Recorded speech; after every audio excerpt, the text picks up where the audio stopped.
श्री राम भक्तों, जय श्री बालाजी महाराज। कैसे हो आप सब? आशा करते हैं कि आप सब जो हैं सुरक्षित हैं, स्वस्थ हैं और बाबा की असीम कृपा आपके ऊपर बनी हुई है, ऐसी कामना दिल से करते हैं।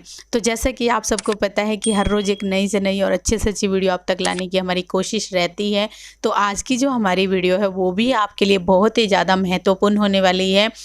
जैसे कि आप सबको पता है कि कल जो है मत्स्या भी है, अमावस्या भी है, और जो है कुछ लोगों का ये सवाल था, व्हाट्सएप पे भी आया है, कमेंट में भी एक दो जनों ने लिखा था कि ये बताइए कि हमारे जो पितृ हैं उन पर प्रेत जो है वो कब्जा कर लेते हैं, उनको किस तरह से अलग करें या फिर क्या ऐसा उपाय करें जिससे जो है हमारे प्रेत जो पितरों का भोजन ग्रहण कर लेते हैं या पितरों के लिए हम कुछ भी दान करते हैं, पुण्य करते हैं, वो सब कुछ जो है प्रेतों को लग जाता है और प्रेत जो है बलवान बन जाते हैं, हमारे पितर वैसे के वैसे ही रह जाते हैं। तो इसके लिए आज की वीडियो रहेगी, बहुत ही इंपॉर्टेंट वीडियो है। अगर आपको वीडियो अच्छी लगती है तो लाइक करें, शेयर करें, कमेंट करें, और अगर आप हमारे चैनल पे पहली बार हैं तो चैनल को जरूर सब्सक्राइब करें, साथ में बेल आइकन है उसको प्रेस करें ताकि आने वाली हर एक वीडियो की नोटिफिकेशन सबसे पहले आप तक पहुँच जाए। जय श्री राम। जय श्री राम, जय श्री बालाजी महाराज। मेहंदीपुर की पवित्र कृपा आपके परिवार पर बनी रहे। आपके घर के श्रेष्ठ पितर आपके प्रति हर वक्त सोचते रहें, आपके हर कार्य में हेल्प करें ताकि आपके घर में कोई प्रेत व्यक्ति प्रेत ना घुस पाए। इस प्रकार का सुरक्षा कवच स्थापित करते रहें। देखिए, क्वेश्चन तो इनका बड़ा दमदार है, क्योंकि बहुत से लोगों का, जब मैंने पितरों पर वीडियो बनाई थी कि कैसे प्रेत जो है आपके पितरों को कब्जे में करते हैं, अब इसको बहुत से लोग ये भी कह देते हैं कि हमारे पितर बांध दिए। किसी ने पहले हमारे पितर आते थे शरीर पर, हमें बताते थे, वार्तालाप करते थे, लेकिन अब हमारे पितर वार्तालाप नहीं कर रहे। पहले हमारे पितरों को मालूम मार्गदर्शन देते थे, और लेकिन अब हमारे पितर जो हैं वो कुछ भी नहीं बता पा रहे, और हमारे घर के अंदर ऐसा महसूस होता है कि जैसे कि प्रेतों का साया है। तो जब तक घर के पितर सॉलिड नहीं होते हैं तब उसके घर के अंदर किसी भी चीज़ का आगमन रहता है, कोई भी चीज़ उसके घर में एंट्री कर सकती है। पितरों का सॉलिड होना बहुत ज़रूरी है, पितरों का बलवान होना बहुत ज़रूरी है। हमने बलवान पर भी वीडियो बना रखी हैं, और पितर के जो प्रेत जो कब्जे में करते हैं वो भी मैंने बना रखी है। इसमें मैं वो चीज़ नहीं बताऊंगा, क्योंकि उस वीडियो को आप हमारे चैनल पर जाकर देखिए कि कैसे मान लो प्रेत पितरों के ऊपर हैवी हो जाते हैं। तो जब ये प्रेत पितरों पर हैवी हो जाते हैं तो पितरों की जो अपनी खुद की ताकत होती है वो नहीं होती, क्योंकि इनकी प्रेत योनि की जो ताकत होती है वो बड़ी भी होती है। और बहुत से जो आपके घर के पितर होते हैं वो प्रेत योनि में चले जाते हैं।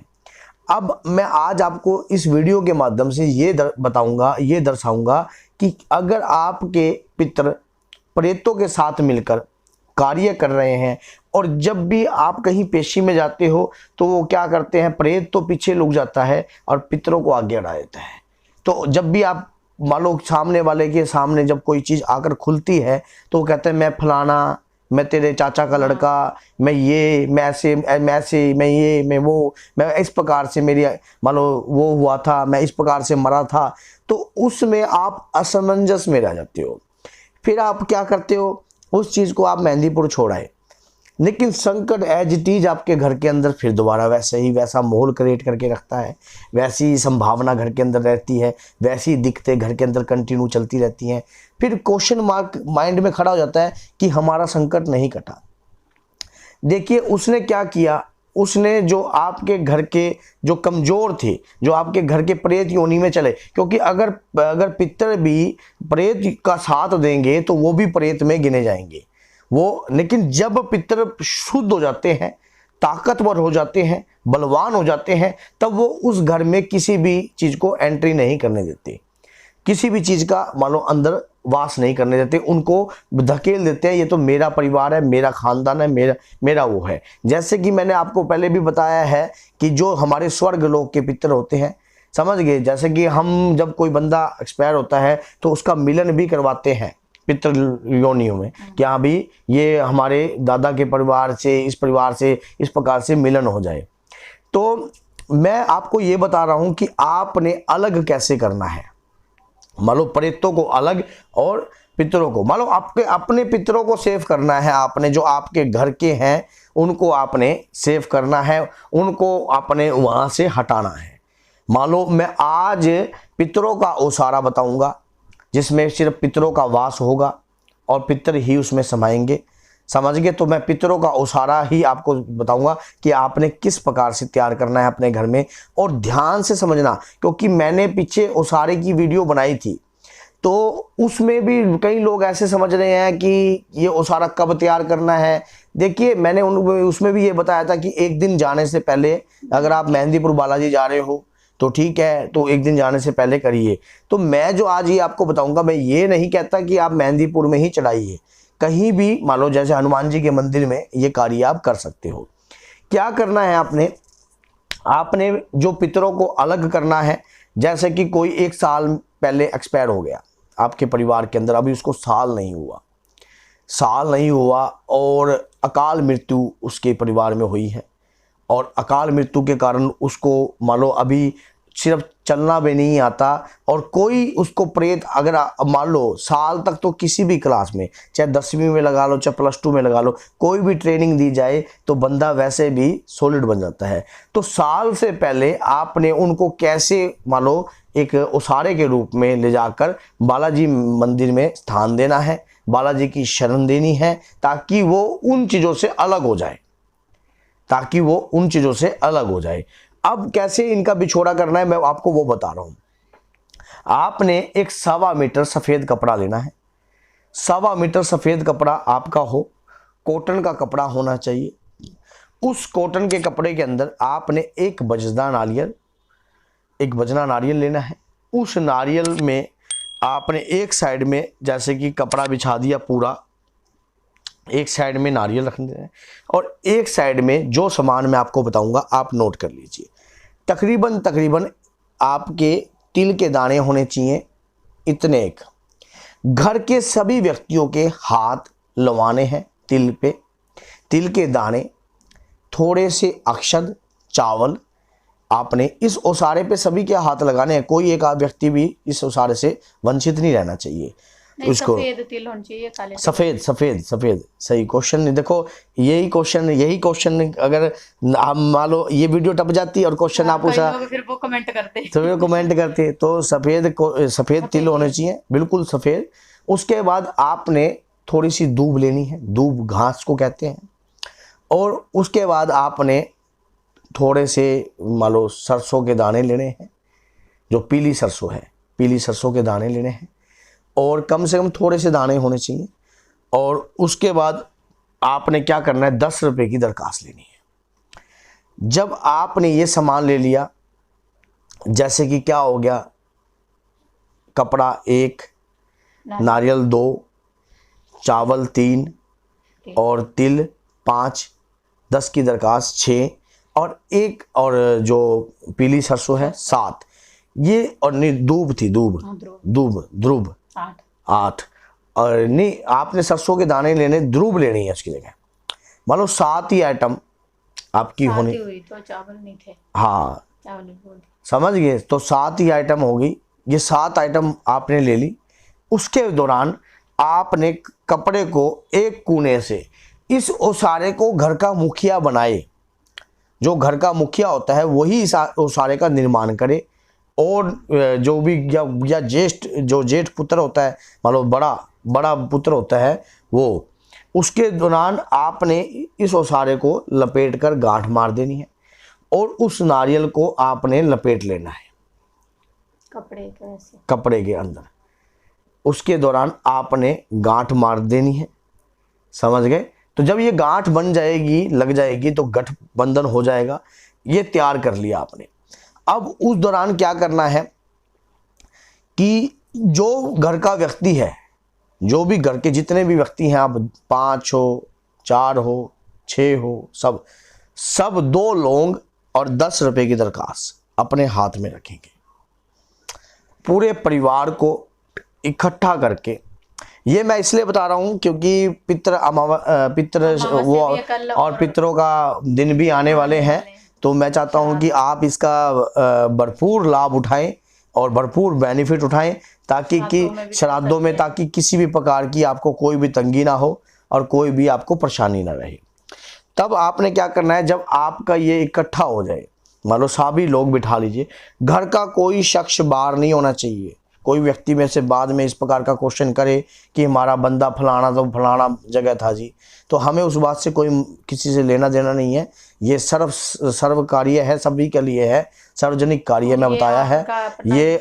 हाँ, जो कोई व्यक्ति हमारे से जुड़ता है उसका कार्य हमारे अकॉर्डिंग चलता है, ये मैंने सार्वजनिक बनाया है सबके लिए।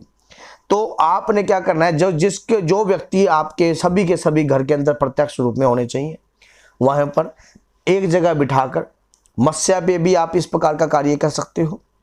मेहंदीपुर बालाजी जा रहे हो तब भी इस प्रकार का कार्य कर सकते हो, या किसी पूर्णिमा के दिन भी, पितरों के श्राद्धों में भी, पूर्णिमा के दिन भी, और पितरों के कम से कम जो भी 15-16 तिथियां हैं उनमें कंटिन्यू भी आप ये काम कर सकते हो।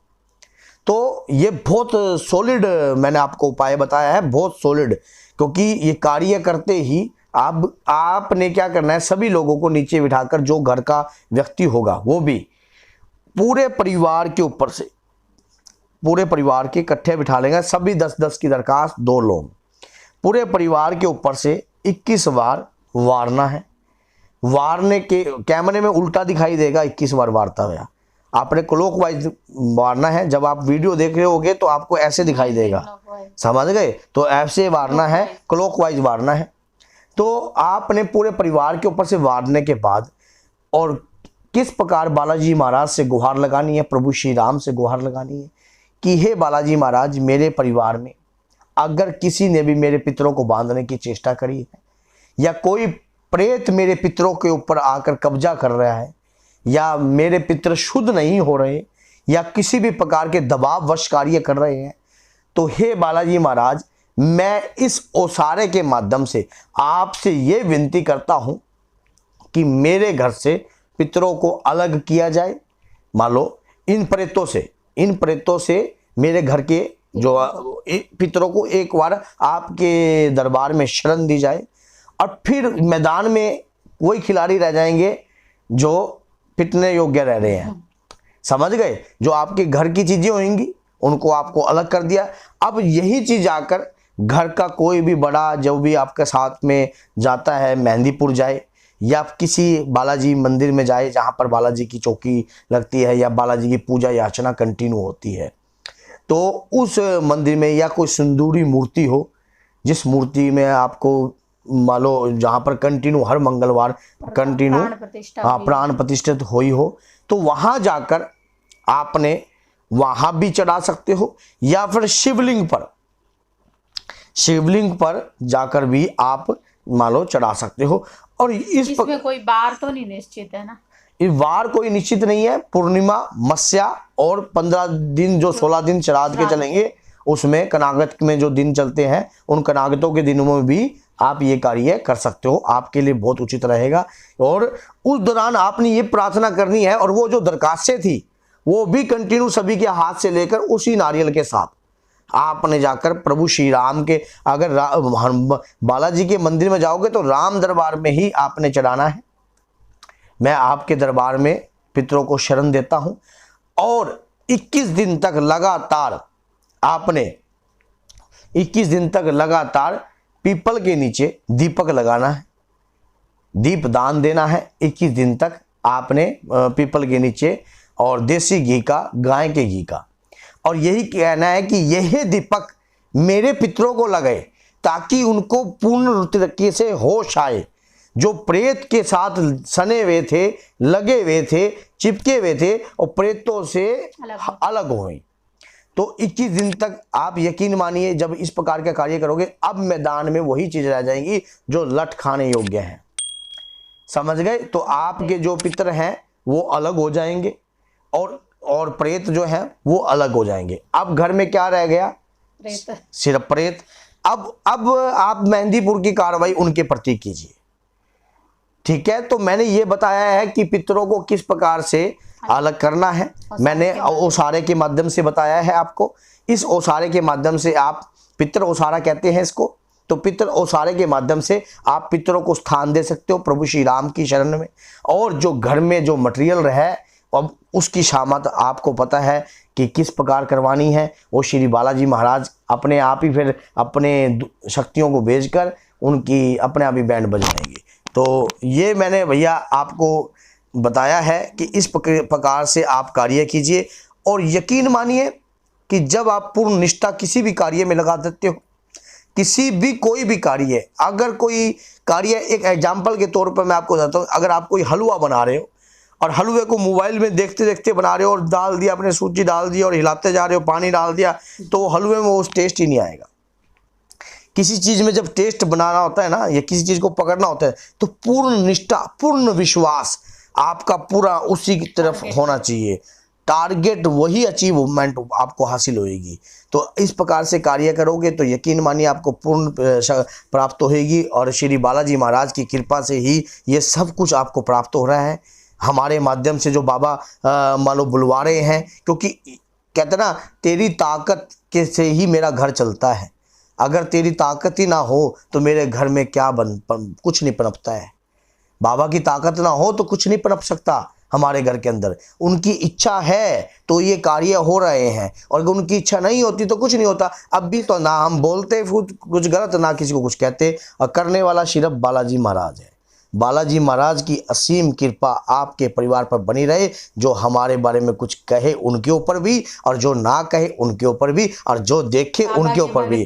हम तो सबके लिए, हम तो बाबा के सभी प्यारे भक्तों को जय श्री राम बोलते हैं। तो भैया इजाजत दीजिए। जय श्री राम, जय श्री बालाजी महाराज। मेहंदीपुर की पवित्र कृपा आपके परिवार पर बनी रहे, ऐसी कामना अपने बालाजी महाराज से आपके परिवार पे करता हूँ। तो जो मेरा सवाल है वो यही है कि श्राद्ध आने वाले हैं, वो कब, कितनी तारीख को शुरू होने वाले हैं, वो आपने कमेंट करना है कि आने वाली कौन सी तारीख को जो है हमारे श्राद्ध स्टार्ट होने वाले हैं। ये आपसे ये इस तरह के क्वेश्चन इसलिए पूछते हैं तो ये देखते हैं कि सचेत है कि नहीं आने वाले कार्य के लिए। तो आपने जो पीछे गणेश चतुर्थी का था वो भी कईयों ने बहुत अच्छा आंसर दिया, कईयों ने दिया ही नहीं। तो कोई दिक्कत नहीं है। इससे पता लगता है कि बंदा जो धर्म के साथ जुड़ा हुआ है ना, वो कंटिन्यू आने वाली त्योहारों के प्रति या कोई भी कार्य करने के प्रति सचेत है। तो भैया जय श्री राम, जय श्री